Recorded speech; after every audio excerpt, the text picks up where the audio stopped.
Gran gusto de saludarlos en este nuevo programa de Corrientes de Pensamiento. No es un programa simple, un programa cualquiera, un programa más. Es un programa que a mí me llena de satisfacción y de orgullo porque está con nosotros un hombre al que yo, por el cual, mejor dicho, siendo una profunda admiración y un profundo respeto por sus calidades personales, intelectuales y morales. Me refiero al doctor Andrés Malamud, que es investigador principal en el Instituto de Ciencias Sociales de la Universidad de Lisboa, licenciado en Ciencias Políticas por la Universidad de Buenos Aires y además obtuvo su doctorado en el Instituto Europeo, Florencia, y ha sido investigador visitante en el Instituto y en la Universidad de Maryland hace un tiempo. Sus intereses de investigación abarcan las instituciones democráticas de la política exterior y los procesos de integración regional.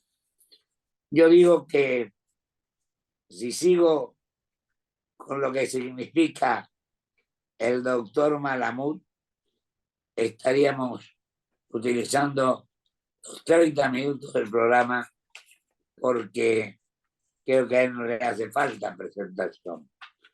Creo que su nombre, su trayectoria, sus conocimientos, a uno como argentino le hace sentir sumamente feliz y conforme con lo que él está haciendo, lo que ha hecho y sigue haciendo en beneficio de todo esto. Además, con una objetividad profunda, donde él deja en clara su posición, o en claro su posición, con total sinceridad. No interesa a qué sector se pertenezca. Para mí, Andrés, las ideologías están perimidas, las ideologías tan arcaicas, son vetustas. Yo creo que lo que vale son las ideas, el proyecto de país que pretendemos, y no decir una cosa hoy y otra cosa mañana. Por eso no comparto que el presidente Milei diga que después de 100 años vamos a modificar todo lo que hemos hecho y vamos a convertirnos en la primera potencia del mundo. Yo creo que hace falta humildad, sinceridad y conocimiento de los temas. Con 3 o 4 proyectos económicos no estamos cubriendo el sistema republicano. No sabemos qué hacer con la justicia. No sabemos qué hacer con la educación. Decimos que no defendemos a determinadas personas, pero sabemos que lo hacemos. Y por una ministra perdimos como 5 días en los medios a ver si lo defendían. Por eso yo creo que ha llegado el momento de que los argentinos tenemos que entender que nuestra obligación es decir las cosas como son y no como nosotros queremos que sean. Y usted es un abanderado de esa posición y aquella magnífica charla en Corrientes nos determinaron la tinta por explicar claramente el tema. Indudablemente dejó en claro qué clase de politólogo, de estudioso, un hombre que conoce estos temas bien. Y digo más, el Parlamento Europeo ha integrado el Comité Ejecutivo de la Asociación Latinoamericana de Ciencias Políticas y la Asociación Portuguesa de Ciencias Políticas. Sus columnas de opinión se publican en periódicos de varios países latinoamericanos, España, Portugal, etc. Yo no me quiero extender, pues tenía muchas cosas más que decir, para dejarlo a que este gran argentino que es el doctor Andrés Malamud se exprese con tranquilidad sobre los temas, cómo los está viendo, cómo cree que nos puede venir y qué podemos hacer para que las cosas salgan de la mejor manera. Muchas Gracias, gracias. querido. Es un honor para mí, gobernador, estar con usted, que es uno de los hombres que lideró la transición democrática desde su provincia. Esa transición que empezamos en el 83 y no hemos interrumpido a pesar de los problemas. Y quería, justamente a partir de su invitación, pensar en Argentina como un país que añoramos. Solemos reconocer que Argentina fue un gran país y lamentamos que ya no lo sea tanto. Entonces quería compartir con usted las condiciones en las que Argentina fue aquel gran país que el presidente Milei reivindica, pero que todos los otros partidos también pueden reconocer como aquel que construyó los monumentos que todavía distinguen a la ciudad de Buenos Aires en el centenario de 1910, aquel que nos insertó en el mundo, aquella Argentina que se termina en 1930. Y esto me parece importante. Argentina se independiza en 1816 y durante un poco más de un siglo se transforma de un pequeño conjunto de aldeas de 14 provincias en una gran nación. Para 1910, cuando se celebra el centenario de la Revolución de Mayo, visitan Buenos Aires líderes y jefes de Estado de todo el mundo. Y Buenos Aires es una ciudad resplandeciente, que tiene más consumo eléctrico que París. En 1930 acontece algo, que es la crisis mundial, la crisis financiera. Esa crisis nos echa del mundo, porque nosotros trabajamos de proveer nuestros productos, que eran sobre todo agropecuarios, a las potencias centrales, que era sobre todo Gran Bretaña. Con la crisis del 30, Gran Bretaña decide privilegiar al imperio, y entonces sigue importando esos productos de Australia, de Canadá, de Nueva Zelanda, pero ya no de Argentina, que en ese momento siente que se le cierran los mercados. Y al mismo tiempo sufre un golpe militar. El 6 de septiembre de 1930 cae Hipólito Yrigoyen. Venía pasando esto en el resto del mundo. Ya Mussolini gobernaba Italia desde un lustro atrás. Y 3 años más tarde, en 1933, Hitler va a llegar al poder en Alemania. Así que Argentina está al ritmo de los tiempos. Lo que está pasando en Argentina está pasando en el mundo. Nos caemos de los mercados porque la crisis nos expulsa. Y nos caemos de la democracia porque es la tendencia que se vive en ese momento. Dos países sobreviven a la ola autocratizante: Gran Bretaña y Estados Unidos. Europa continental cae toda o bajo el yugo de los autócratas o bajo las potencias autocratizadas que los invaden. Alemania e Italia se dedican a invadir a los vecinos. Japón hace lo mismo en Asia. Y todo esto nos pasa porque somos un país periférico y dependiente. Aún en la época de oro, Argentina era un país periférico y dependiente. Y no lo digo con sentido crítico, sino descriptivo, para que entendamos que todas las cosas de las cuales nos acusamos no siempre son culpa nuestra. Y todas las cosas de las cuales nos enorgullecemos no siempre son mérito nuestro. Mucho de lo bueno que nos pasó nos lo merecíamos, pero algo de suerte tuvimos. Y mucho de lo malo que nos pasó también nos lo merecíamos, pero algo de mala suerte tuvimos. Así que quiero destacar esto. Argentina es como una hoja al viento y el viento viene de afuera. Esa Pero, Argentina que se rompe, dígame, por favor. no, no, perdón. Yo decía que hablan allí de que Perón dijo que Milei quiere hacer un partido imitando al de Perón. Esto Así lo es. dice usted. Yo me acuerdo cuando usted me decía que iniciamos aquella democracia, cuando empezó don Raúl y compañía. Eh, Nosotros ganamos en Corrientes, pero tuvimos una magnífica relación, entendimiento. Y yo me acuerdo que en su momento se le ocurrió lanzar algo que se denominó la nueva mayoría nacional. Era ponernos de acuerdo y tratar de unificar criterios para ver si podíamos coincidir en el programa de acción. Y yo debo reconocer que el presidente Alfonsín cumplió con nosotros su palabra en todo sentido, que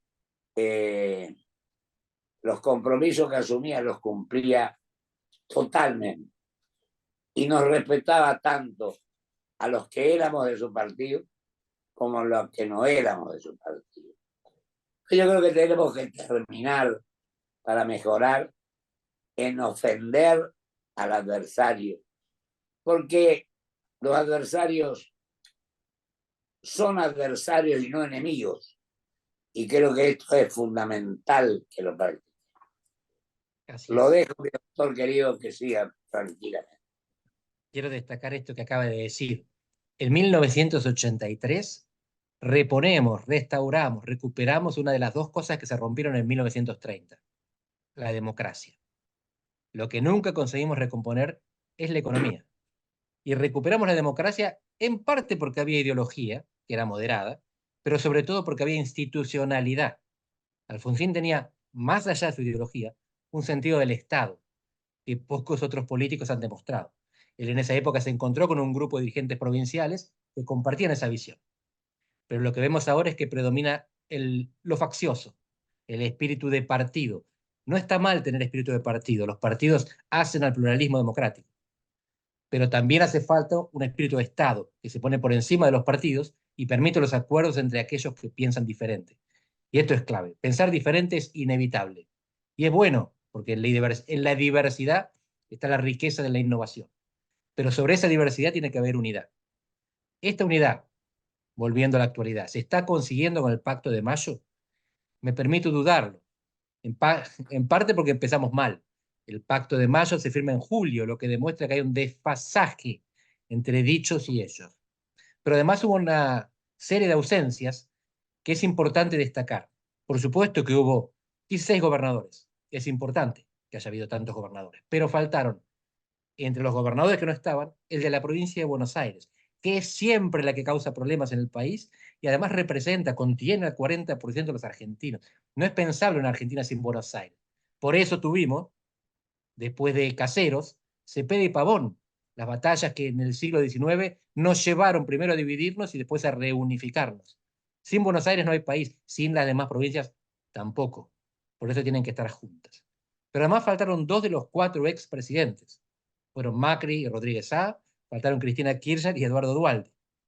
Faltó la vicepresidenta, que puede alegar razones de salud, pero uno tiende a vislumbrar también ahí algunos problemitas dentro del poder. Y por supuesto, faltaron los miembros de la Corte Suprema de Justicia. Así que tenemos ahí una representación parcial de los expresidentes, parcial de las provincias, parcial del propio gobierno, la fórmula dividida, y parcial de los poderes del Estado, porque no estaban los tres representados. Esto no es para desmerecer la voluntad de llegar a acuerdos comunes, es para sugerir que quizás no esté en la ideología la posibilidad de encontrar el acuerdo común. Alfonsín hablaba de afinidades supraideológicas, que eran aquellas que uno sentía por los que pensaban diferente y sin embargo estaban a otro nivel, por arriba, en lo humano. Uno podía confiar, respetar y acordar con alguien que pensaba muy diferente, mientras hubiera respeto. Ese respeto se manifiesta sobre todo en el uso de las palabras. Cuando hay insultos, cuando hay agresiones, entonces es difícil después sentarse y acordar sobre temas institucionales. En la Argentina de hoy vivimos un momento de relativamente alto nivel de agresividad. Y digo relativamente y no totalmente, porque no son todos los actores políticos los que insultan. Es uno en particular. Pero eso no se ha contagiado ni a buena parte de la oposición, ni a buena parte del oficialismo, porque es preciso reconocer que en el gabinete se encuentran personas que respetan al adversario y que cumplen lo prometido. Lo que usted recién recordaba de su relación con el presidente Alfonsín. Alfonsín, como usted, cumplían lo prometido. Porque eso es lo más importante en una negociación, en un diálogo, tener palabra. Uno no está obligado a decir todo lo que va a hacer, porque la estrategia puede ser secreta. Pero si dice algo, eso que dijo lo tiene que cumplir. De nuestras palabras debemos ser esclavos. Pero mire, le doy un dato de hasta dónde cumplió Alfonsín. Cuando don Raúl reemplaza, incorpora, mejor dicho, a su ruina a mi amigo Mario Broderson. Nosotros no contábamos con ley de coparticipación, pero ganamos en Corrientes y don Raúl lo tomó tal cual. Y Mario es mi amigo, pero tuvimos algunas discusiones que al final intervino don Raúl y dio su palabra y la cumplió hasta la última punto, coma, letra. Cuando yo me fui de la gestión por el pacto que teníamos en el Partido Liberal, que teníamos la alternancia, don Raúl, sin escribir, sin nada más que la palabra, cumplió totalmente lo que había prometido. Y esto indudablemente a uno lo reconforta. Y seguimos eso, y después cuando la reforma de la Constitución del 94, a la cual yo en principio me opuse, pero al final la votamos, porque llegamos a un acuerdo, a una medida. Yo me acuerdo que yo decía que cuando nos iban, que no habilitáramos la reforma, que no reformemos la Constitución, sino que dejemos el país, sus problemas, sus limitaciones, sus sectores marginados, y él ya empezaba a hablar de la enquistada corrupción. Después se llegó a un acuerdo y bueno, la voté porque era lo que correspondía. Y ahí participó don Raúl y ahí participaron varios. Y la presidió Eduardo Menem, fue un buen presidente. Lo que yo digo es que si nosotros analizáramos y dijéramos, que, como dijo una vez don Raúl, querernos un poco más los argentinos y no dedicarnos a obtener ventajas o réditos políticos en favor de algo. Y me consta otro tema, cuando soy electo, yo lo conocía de los 25 años, al doctor Frondizi, y como había nacido en Paso de los Líderes, yo le ofrecí la senaduría nacional por Corrientes. Y me dio un abrazo, me dijo, Pocho, he tomado la decisión de no aceptarme ninguna función. Y ahí mismo me agregó que don Raúl 3 días antes le ofreció que fuera su embajador itinerante, embajador del mundo, y le dijo lo mismo que a mí. Después él tuvo sus problemas cuando la señora desapareció, etc., con Rico y demás, pero nadie dudó de que fue un hombre de Estado del primer nivel. Bueno, y le quiero decir, con ese espíritu, con ese criterio, con tratar de que nos viéramos en la tarea de cumplir un proyecto nacional, un proyecto que le sirva a todos, no del sector determinado, a los 46 millones. Y vemos ahora que nos enojamos con Lula, que siguió el lineamiento de un gran presidente que fue Fernando Enrique Cardoso, en evitar que la clase, la enorme diferencia entre los poderosos y los vulnerables, y logró que la clase media creciera enormemente. Y ahora creo que estamos en la tarea de buscar la solución. Pues Bolsonaro es un presidente accidental y en cambio Lula es el presidente auténtico de nuestro mayor socio en el Mercosur. Porque esta es la verdad. No sé qué opina usted, doctor, de esto. Es así. Brasil es estructuralmente nuestro socio principal porque es aquel hacia el cual va la mayor parte de nuestras exportaciones. Esto no es muy recíproco porque el principal socio comercial de Brasil es China, pero asimismo Argentina intermedia a través de Brasil sus relaciones con China. Cuando China crece, Brasil crece. Y cuando Brasil crece, arrastra a Argentina para arriba. Cuando China se estanca, Brasil se estanca. Entonces Argentina también se estanca. Estamos muy vinculados con esos dos países, con China sobre todo a través del crecimiento brasileño. Y por eso es importante lo que sigue haciendo la Cancillería, incluyendo la canciller, que es reparar las heridas que el presidente va provocando. El presidente habla sin preocuparse por los daños que causa y después tiene que salir la diplomacia profesional y el Ministerio de Relaciones Exteriores a poner paños fríos, a abrazarse con Lula, a mantener el diálogo abierto con la Cancillería brasileña y a mantener los negocios fluyendo, que es lo fundamental. El daño por ahora es reparable. La cuestión es si llega un momento a partir del cual tenemos que lamentar daños mayores, por ejemplo, retiro de inversiones o cierre de mercados. Por ahora no ha ocurrido, pero no es una buena señal que los presidentes no se hablen. El Mercosur es una construcción basada en interdependencia comercial y en diplomacia presidencial. Y eso en este momento no está funcionando. Se nos va el tiempo, pero le comento un tema. Yo me he incorporado al Parla Sur e integro la Comisión de Europa y Mercosur.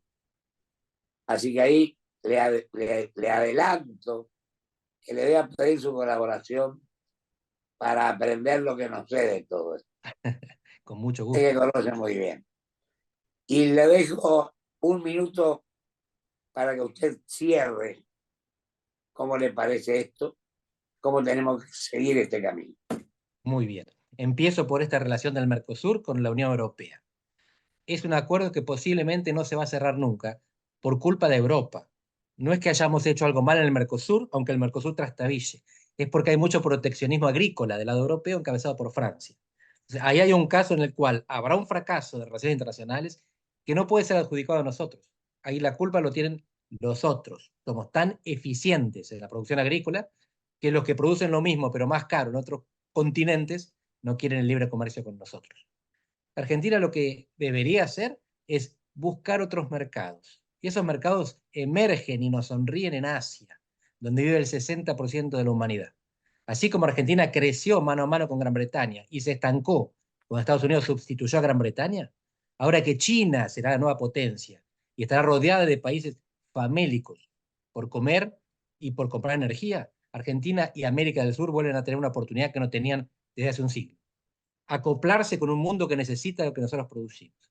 Ahora sí va a depender de nosotros aprovechar la oportunidad. Por la oportunidad, el mundo nos la vuelve a brindar. Vamos a ver si somos capaces esta vez de no desaprovecharla. Fíjese, mi doctor querido, por último, a mí me invitaron a China cuando era senador y fui, y a los 10 años me resultó desconocido lo que había visto 10 años antes. Entonces entré por Hong Kong y antes había entrado por el otro lado y la verdad que fue impresionante el cambio producido. Lo mismo que con Japón, nosotros tuvimos una buena relación con la empresa Yaika, que fueron muy generosos con nosotros, con Corrientes. Así que entonces nuestro embajador era Enrique Ross, que le realizó una magnífica tarea. Querido doctor, Salvador, cierre cómo va el futuro. Argentina sigue siendo un país dependiente, pero la dependencia en el mundo que viene nos resulta favorable porque es interdependencia. Así como nosotros vamos a depender del mercado y las inversiones chinas, ellos van a depender de nuestra energía y nuestro alimento. Yo soy muy optimista. Tenemos que arreglarnos adentro, tenemos que conseguir esos acuerdos institucionales suprapartidarios que usted y el doctor Alfonsín en otra época conseguían tejer. Cuando Argentina tenía 3 provincias gobernadas por partidos provinciales, ¿verdad? San Juan, Neuquén y Corrientes, y convivían civilizadamente con un presidente de otro partido, y más adelante, la década siguiente, en una convención constituyente liderada por el hermano de un presidente de un tercer partido, ni el provincial, ni el radical, sino el peronista. Argentina tiene en su pasado las herramientas para abrir la puerta de su futuro: la convivencia y el pluralismo. Espero que vayamos por ese camino que usted esté iluminando. Yo le agradezco enormemente y le doy una sola información. El autonomismo hoy ya ha convertido también en partido nacional. por la cantidad de distritos de los cuales dispone. Felicitaciones. Pero que sirva exclusivamente para integrarnos, para unirnos, para trabajar juntos.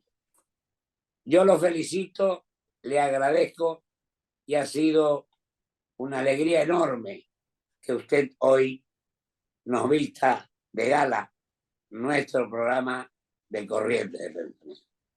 La alegría es toda Un mía. abrazo grande y mil Otro para gracias. usted. Hasta la próxima vez que nos encontraremos personalmente o seguiremos por televisión. Y vamos a un corte y vuelvo con mis conclusiones.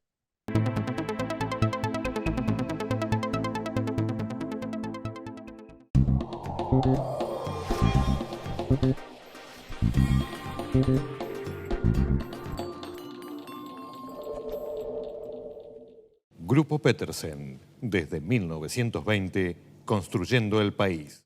Presentamos Club Toyota, la membresía que te hará vivir las mejores experiencias por el solo hecho de ser parte. ¿Cómo funciona? Escanea el código QR para registrarte y empezá a disfrutar. ¿Tenés un Toyota? ¡Sos parte!